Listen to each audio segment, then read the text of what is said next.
Good morning, good day, and good evening. As you know, as we always say, it does not really matter what time, day, night, or evening that you listen to the On God Podcast Daily Devotions. This is your host, which you know as Randy, aka LZ, but it is not about me. It is about God, the one we love, the one we serve.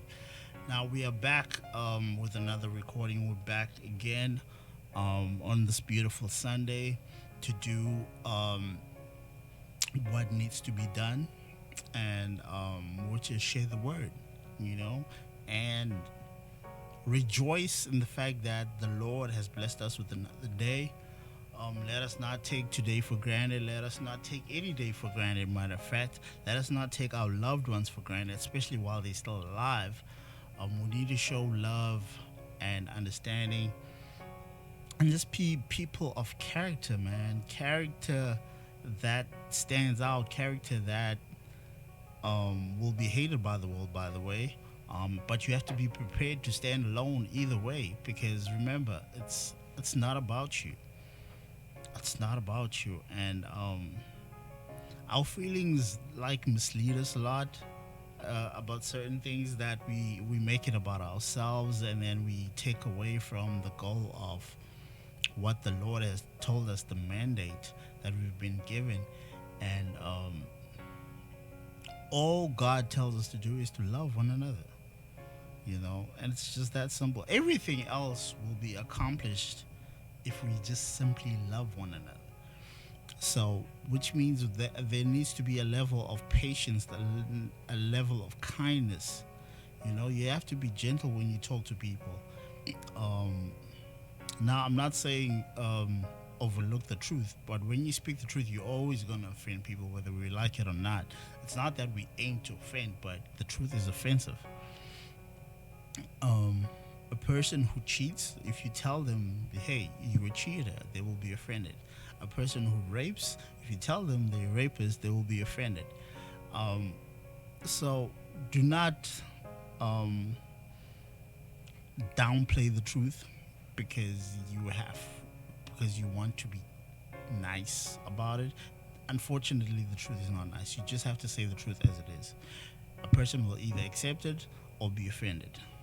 The person who accepts it is someone who will acknowledge their wrongs and say, hey, I want to be better. But if they don't want to be better, they will be offended. Perfect example, this has happened even within my marriage, where my wife, when I tell her something that she's doing wrong, right, she'll be defensive, she'll put up a wall and throw a punch back.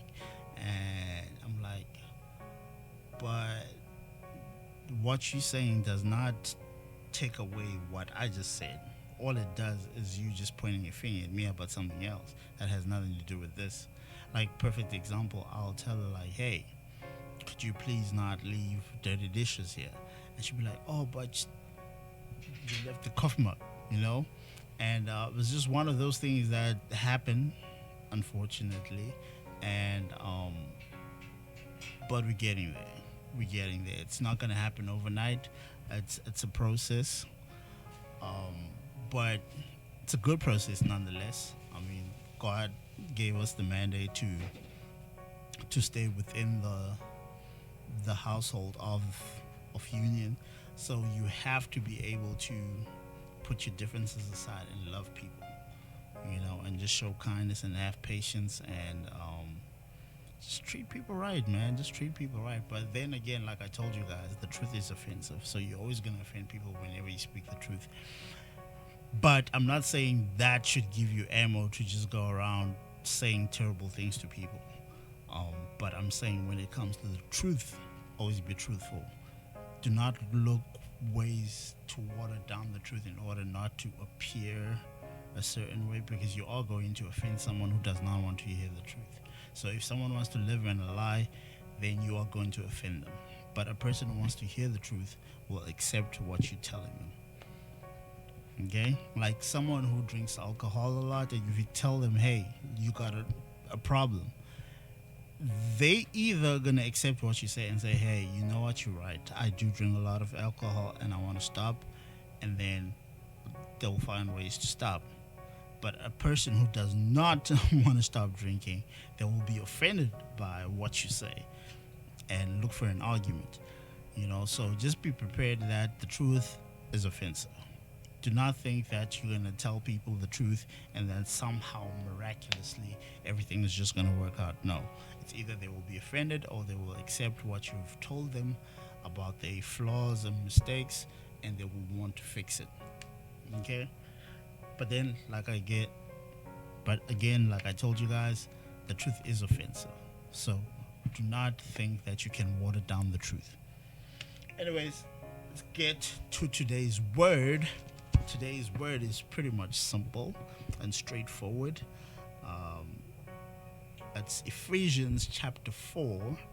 Ephesians chapter 4 says, where am I reading? Why am I not saying Ephesians chapter 4? Oh, yes. Ephesians chapter 4, verse 2. Sorry, the wind blew my Bible to another page. It says, be humble and gentle. Be patient with each other, making allowance for each other's faults because of your love. Now, I dealt with this in the previous devotion where I was explaining how my grandmother has had amazing patience with people that I've written off, and till this day, those people have a high regard of respect and love towards her. And it's only now in my adult years that I grow to understand why she treated those people with love and respect despite them making those horrible choices. And unfortunately, when you treat people in the times of the worst, then all you do is pushing the anchor down further, because those people will not see the grace in order for them to want to change. But it's love and grace that makes people want to change. So us being gentle towards people that are making bad life decisions is important, because some people don't have love at home, so they look for it outside in the streets, and that's why they make so many terrible life choices. And everybody that I know that I've spoken to, the parents is the common error, right? Because of how they were raised. Either the dad wasn't present even though he was in the house, or the mom is a certain way, like babies them too much. And parenting, unfortunately, whether we like it or not, it needs balance.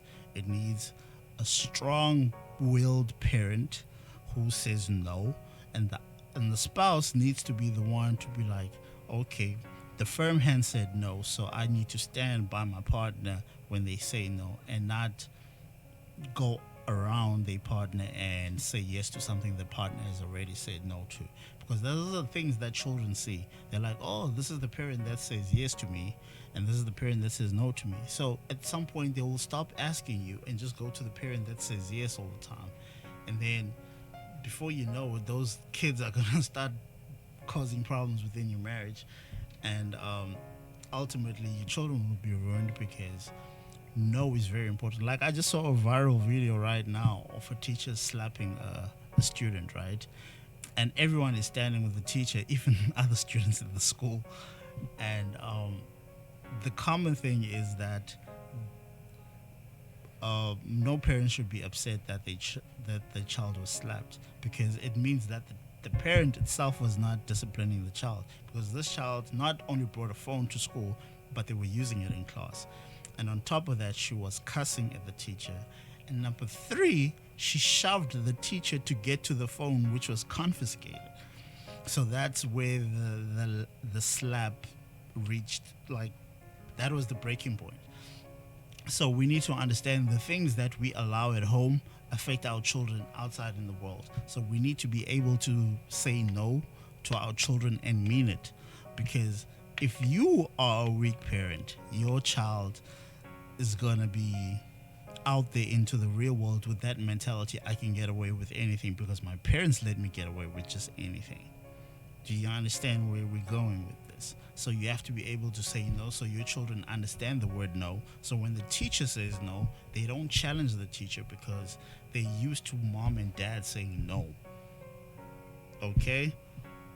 Please understand this. It is important to say no to your children. It does not make you a bad parent, even if they cry. It does not. There's a reason why parents say no. I never understood why my grandmother used to say no to a lot of things to me when I was a child, but I grew up and understood. Okay? When I was a child, I didn't understand that, but when I grew up and I saw the difference between households where everything was, and mind you, me, I didn't grow up in a two-parent household. I didn't. My grandmother raised me. A lot of my friends grew up with parents, both parents in the house, and they turned out for the worst because the parents played favoritism, right? When one parent says no, the other parent turns around and says yes behind the other parent's back. So it caused a lot of friction um, towards the marriage, and then it caused problems in their children growing up. A lot of them started drinking, some did drugs. Like, there's a whole lot of things that went down because parents just didn't, unite. And another problem, like, I'm not just gonna make it like it's a unification problem. Another problem, within the parent household, do not abuse your children. Do not abuse your children. Meaning, like, don't take out your worldly frustrations on your children.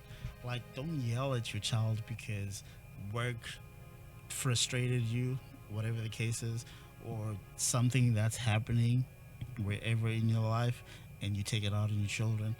And or if you and your spouse fight or argue, don't take it out on your children. Remember, everything that we do around our children, they don't listen to what we say.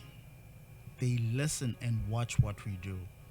So you have to understand our actions matter more than just what we say around our children. So, which is why when you say no, you have to stick to your no.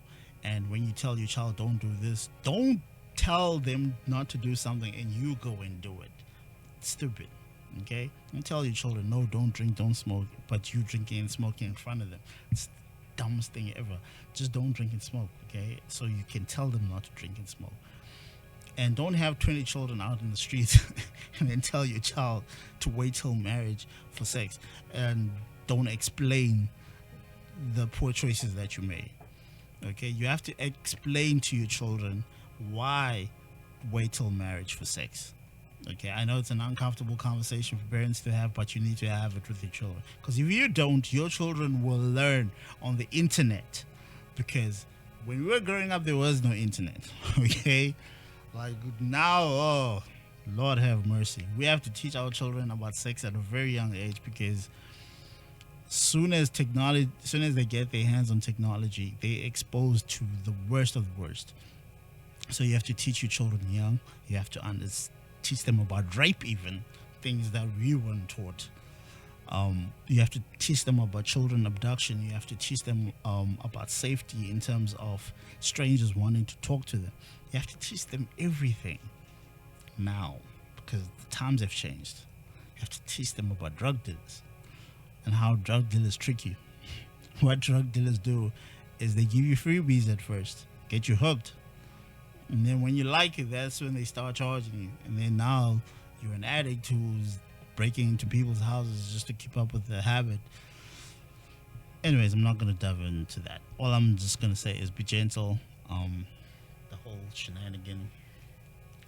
What's the word? Be humble and gentle. Be patient with each other. Making allowance for each other's faults because of your love. Okay? Let your love be the one to fix each other's faults. Okay? Try not to be aggressive. Something that I have to learn as well. I'm not speaking here like I'm perfect, but I'm speaking as a person who is well aware of his faults and his shortcomings, and I'm working on it. It's not going to be an overnight thing. I have to watch myself. I get irritated very quickly and I get annoyed very quickly. So yeah, pray for me. Okay.